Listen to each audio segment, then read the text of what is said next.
2024-25ನೇ ಸಾಲಿನ ಗ್ರಾಮಸಭೆ ಮತ್ತು ಮಹಿಳಾ ಮತ್ತು ಮಕ್ಕಳ ಗ್ರಾಮಸಭೆ ಹಾಗೂ ವಿಕಲಚೇತನರ ಗ್ರಾಮಸಭೆಯನ್ನು ಬೆಳಗುಂಬ ಗ್ರಾಮ ಪಂಚಾಯಿತಿಯಲ್ಲಿ ಹಮ್ಮಿಕೊಳ್ಳಲಾಗಿತ್ತು.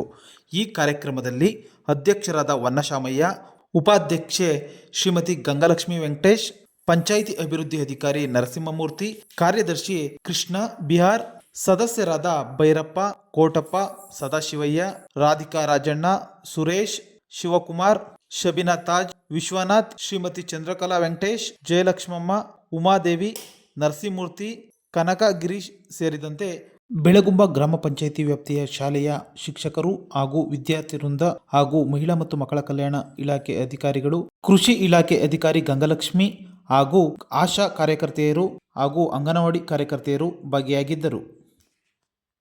ಬಾಲ ಕಾರ್ಮಿಕರು ಅಂದ್ರೆ ಮಕ್ಕಳನ್ನ ಕೆಲಸಕ್ಕೆ ಇಟ್ಕೊಳ್ಳೋ ಹಾಗಿಲ್ಲ. ಸೊ ಯಾಕೆ ಅಂತ ಹೇಳಿದ್ರೆ ಅವ್ರಿಗೂ ಸಹ ಇನ್ನು ಆ ಒಂದು ಶಾರೀರಿಕವಾಗಿ ಬೆಳವಣಿಗೆ ಹೊಂದಿರೋದಿಲ್ಲ.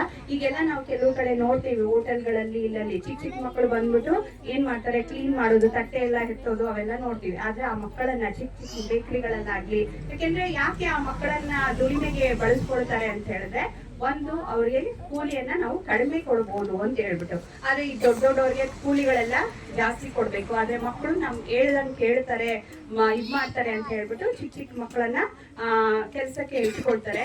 ಆದ್ರೆ ಆ ರೀತಿಯಾಗಿ ಇಟ್ಕೊಳ್ಳೋದು ಕಾನೂನಿನ ಮೂಲಕ ಅದು ಅಪರಾಧ.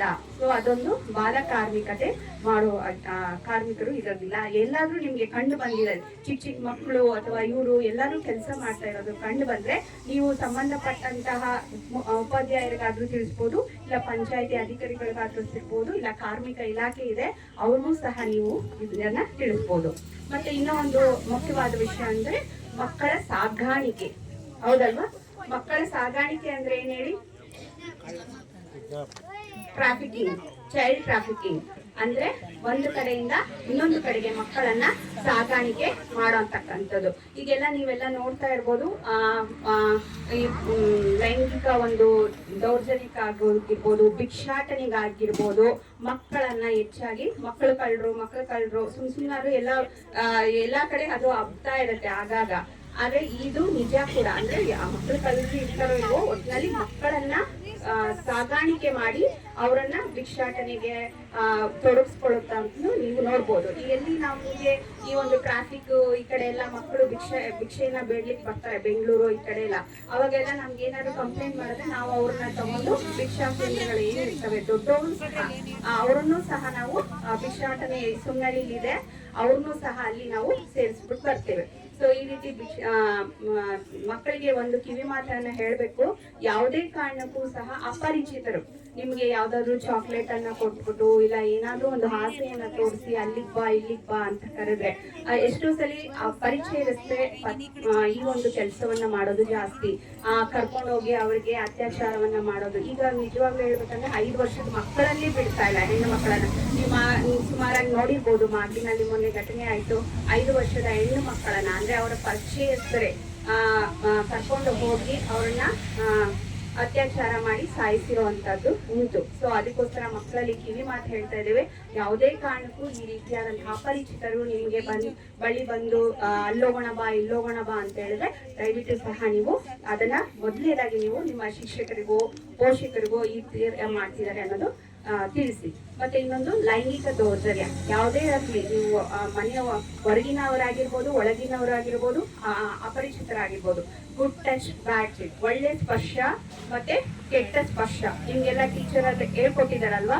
ಯಾರಾದ್ರೂ ಬೇರೆಯವರು ಬಂದು ನಿಮ್ಮನ್ನ ಈ ಕೆನ್ನೆ ಅಥವಾ ಬೇರೆ ಕಡೆ ಎಲ್ಲ ಕೆಟ್ಟ ಸ್ಥಳಗಳಲ್ಲಿ ಮುಟ್ಟಿದಾಗ ನೀವು ಇಮಿಡಿಯೇಟ್ ಆಗಿ ನಿಮ್ಮ ಶಾಲಾ ಶಿಕ್ಷಕರಿಗೆ ಆಗಿರ್ಬೋದು ಅಥವಾ ಪೋಷಕರಿಗೆ ಆಗಿರ್ಬೋದು ಈ ರೀತಿಯಾಗಿ ನಮ್ಗೆ ಹಿಂಸೆಯನ್ನ ದೌರ್ಜನ್ಯವನ್ನ ಮಾಡ್ತಿದ್ದಾರೆ ಅನ್ನೋದನ್ನ ಹೆಣ್ಮಕ್ಳಾಗಿರ್ಬೋದು ಗಂಡ್ ಮಕ್ಕಳಾಗಿರ್ಬೋದು ಬಹಳ ಸ್ಪಷ್ಟದಿಂದ ತಿಳಿಸ್ಬೇಕು. ಮಕ್ಕಳ ಗ್ರಾಮ ಸಭೆ ಅಂತ ಮಾಡ್ತಾ ಇದ್ದೀವಿ ಅಂದ್ರೆ ಈ ಮಕ್ಕಳಿಗೆ ರೋಗ ನಿರೋಧಕ ಶಕ್ತಿ ಬರಲಿಕ್ಕೆ ನಾವು ಹುಟ್ಟಿದಾಗಿಂದಲೂ ನಾವು ಇಂಜೆಕ್ಷನ್ಸ್ ಏನು ಲಸಿಕೆಗಳನ್ನ ಹಾಕೊಂಡು ಬರ್ತಾ ಇದ್ವಿ. ಇವನ್ನ ನಮ್ಮ ಇಲಾಖೆಯಿಂದ ಅವ್ರು ಎಲ್ಲಿರ್ತಾರೋ, ತಾಯಿಯರು ಮಕ್ಕಳು ಎಲ್ಲಿರ್ತಾರೋ ಅವ್ರಿಗೆ ಅದೇ ಸ್ಥಳಕ್ಕೆ ನಾವು ಒದಗಿಸ್ತಾ ಇದ್ದೀವಿ. ಮತ್ತೆ ಮಕ್ಕಳು ಎಷ್ಟೇವರೆಗೂ ಹಾಕ್ಬೋದು ಅಂತಂದ್ರೆ ಮಕ್ಕಳಿಗೆ ಇಂಜೆಕ್ಷನ್ಸ್ಗಳು ಲಸಿಕೆಗಳನ್ನ ಹುಟ್ಟಿದಾಗಿಂದ 1.5 ತಿಂಗಳು 2.5 ತಿಂಗಳು 3.5 ತಿಂಗಳು ಇಷ್ಟು ಆಗಿ ಮತ್ತೆ 9 ತಿಂಗಳು 1.5 ವರ್ಷ ಮತ್ತೆ 5 ವರ್ಷ 10 ವರ್ಷ 16 ವರ್ಷದವರೆಗೂ ಮಕ್ಕಳಿಗೆ ಏನ್ ರೋಗ ನಿರೋಧಕ ಶಕ್ತಿ ಬರ್ಲಿ ಅಂತ ಅಂದ್ಬಿಟ್ಟು ಆಯಾ ಸ್ಕೂಲ್ಗೆ ಇವುಗಳನ್ನೆಲ್ಲ ನಾವು ಆಯಾ ಸ್ಥಳಕ್ಕೆ ಆ ಸ್ಪಾಟ್ ಅಲ್ಲಿ ನಾವು ಒದಗಿಸ್ತಾ ಇದೀವಿ. ಮತ್ತೆ ಮಕ್ಕಳು ಹೆಚ್ಚಾಗಿ ಅನಿಮಿಕ್ ಆಗುತ್ತೆ ಅಂತ ಅಂದ್ರೆ ರಕ್ತಹೀನತೆ ಆಗುತ್ತೆ ಅಂತ 6 ತಿಂಗಳೊಮ್ಮೆ ಶಾಲಾ ಮಕ್ಕಳಿಗೆ ಜಂತು ಹುಳುಗಳನ್ನ ನಾವು ನಮ್ಮ ಆಶಾ ಕಾರ್ಯಕರ್ತೆಯ ಮುಖಾಂತರ ನಾವು ಆ ಸ್ಕೂಲ್ಗೆ ಆ ಸ್ಪಾಟಿಗೆ ನಾವು ಒದಗಿಸ್ತಾ ಇದ್ದೀವಿ. ಮತ್ತೆ ಮಕ್ಕಳಿಗೆ ರಾತ್ರಿ ಕೂಡ ಬರ್ದಂಗೆ 6 ತಿಂಗಳಿಗೊಮ್ಮೆ 1 ವರ್ಷದ ಮಕ್ಕಳಿಗೆ 1 ಯೂನಿಟ್ ಅಂತ ಹಾಕ್ತೀವಿ. 2 ವರ್ಷದ ಮಕ್ಕಳಿಗೆ 2 ಇಂಟರ್ನ್ಯಾಷನಲ್ ಯೂನಿಟ್ ಅಂತ ಮಕ್ಕಳಿಗೆ ನಾವು ವೈಟಮಿನ್ ಎದುರಿಸ್ತಾ ಇದ್ದೀವಿ. ಮತ್ತೆ ಹೆಣ್ಣು ಮಕ್ಕಳಿಗೆ ಯಾರು ಋತುಮತಿಯಾದ ಹೆಣ್ಣು ಮಕ್ಕಳಿಗೆ ಸ್ಯಾನಿಟರಿ ಪ್ಯಾಡ್ಗಳನ್ನ ಆಯಾ ಸ್ಕೂಲ್ಗಳಿಗೆ ನಮ್ಮ ಇಲಾಖೆಯಿಂದ ಒದಗಿಸ್ತಾ ಇದ್ವಿ. ಇಷ್ಟು ಹೇಳಿ ನಾನು 2 ಮಾತನ್ನ ಮುಗಿಸ್ತೀನಿ. ನಮ್ಮ ಶಾಲಾ ಶಿಕ್ಷಕರಿಗೆ ಮತ್ತೆ ಮಕ್ಕಳಿಗೆ ಮೋದಿ ಹಾಸ್ಪಿಟ್ಲಿಂದ ಒಂದು ಕಣ್ಣಿಂದು ಹೆಲ್ತ್ ಕ್ಯಾಂಪ್ ಮಾಡ್ತಾ ಇದ್ದಾರೆ. ಅವರು ನೆಕ್ಸ್ಟ್ ಮಂತ್ ಅಲ್ಲಿ ಒಂದು ಕ್ಯಾಂಪ್ ಮಾಡಕ್ಕೆ ಹೇಳಿದ್ರು ನನಗೆ.